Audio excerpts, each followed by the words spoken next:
सुनो लगाकर मन सभी, संकट सब मिट जाएं। कार्तिक महात्म्य का कमल पढ़ो 16वां अध्याय। राजा पृथु ने कहा, हे नारद जी, ये तो आपने भगवान शिव की बड़ी विचित्र कथा सुनाई है। अब कृपया करके आप यह बताइए कि उस समय राहु उस पुरुष से छूटकर कहाँ गया।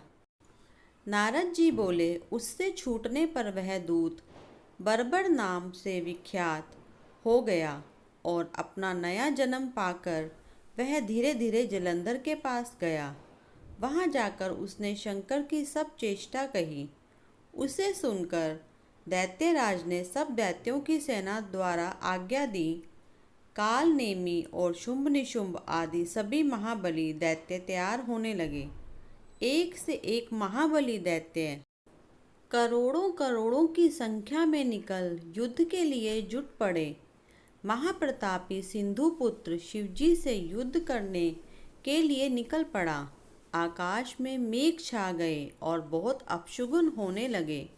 शुक्राचार्य और कटे सिर वाला राहु सामने आ गए। उसी समय जलंधर का मुकुट खिसक गया, परंतु वह नहीं रुका। उधर इंद्रादिक सब देवताओं ने कैलाश पर शिवजी के पास पहुंचकर सब वृत्तांत सुनाया और यह भी कहा कि आपने जलंधर से युद्ध करने के लिए भगवान विष्णु को भेजा था। वह उसके वशवर्ती हो गए हैं और विष्णु जी लक्ष्मी सहित जलंधर के अधीन हो उनके घर में निवास करते हैं। अब देवताओं को भी वहीं रहना पड़ता है। अब वह बलि सागर पुत्र आपसे युद्ध करने आ रहा है, अतएव आप उसे मारकर हम सबकी रक्षा कीजिए। यह सुनकर शंकर जी ने विष्णु जी को बुलाकर पूछा, हे ऋषिकेश, युद्ध में आपने जलंधर का संहार क्यों नहीं किया और बैकुंठ छोड़ आप उसके घर में कैसे चले गए। यह सुनकर विष्णु जी ने हाथ जोड़कर भगवान शंकर से कहा, उसे आपका अंशी और लक्ष्मी का भ्राता होने के कारण ही मैंने नहीं मारा है। यह बड़ा वीर और देवताओं से अजर है। इसी पर मुग्ध होकर मैं उसके घर में निवास करने लगा हूँ। विष्णु जी के इन वचनों को सुनकर शंकर जी हंस पड़े। उन्होंने कहा, हे विष्णु, आप यह क्या कहते हैं। मैं उस दैत्य जलंधर को अवश्य मारूंगा। अब आप सभी देवता जलंधर को मेरे द्वारा ही मारा गया जान अपने स्थान को जाइए।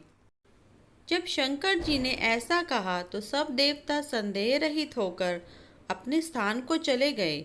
इसी समय पराक्रमी जलंधर अपनी विशाल सेना के साथ पर्वत के समीप आ कैलाश को घोर सिंहनाद करने लगा।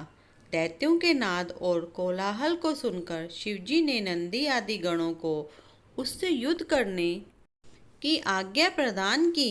कैलाश के समीप भीषण युद्ध होने लगा। दैत्य अनेकों प्रकार के अस्त्र शस्त्र बरसाने लगे। भेरी, मृदंग, शंख और वीरों तथा हाथी, घोड़ों और रथों के शब्द से शाब्दित हो पृथ्वी कांपने लगी। युद्ध में कटकर मरे हुए हाथी, घोड़े और पैदलों का पहाड़ लग गया।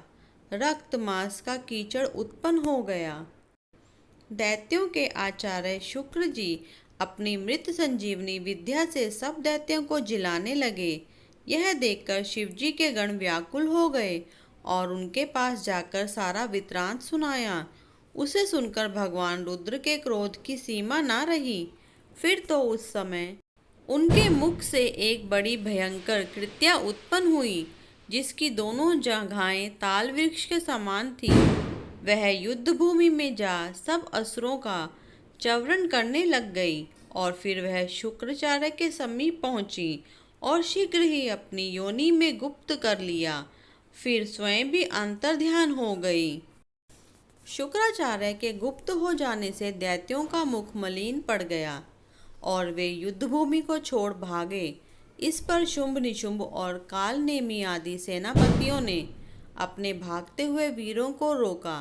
शिवजी के नंदी आदि गणों ने भी, जिसमें गणेश और स्वामी कार्तिकेय जी भी थे, दैत्यों से भीषण युद्ध करना आरंभ कर दिया।